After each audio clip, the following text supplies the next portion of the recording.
देखिए ज्योति कुछ बना रही हैं। क्या बना रही हो ज्योति? शाम का टाइम हो गया है तो मैं इवनिंग स्नैक्स बना रही हूँ। स्नैक्स में क्या?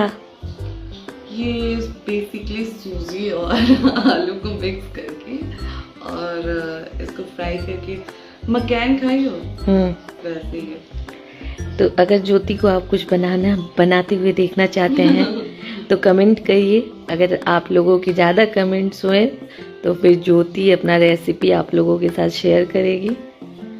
तो अभी जिन by the way I am not too good, मतलब मैं कुकिंग में इतनी अच्छी नहीं हूँ तो आप लोग ज़्यादा मुझसे एक्सपेक्ट ना करें।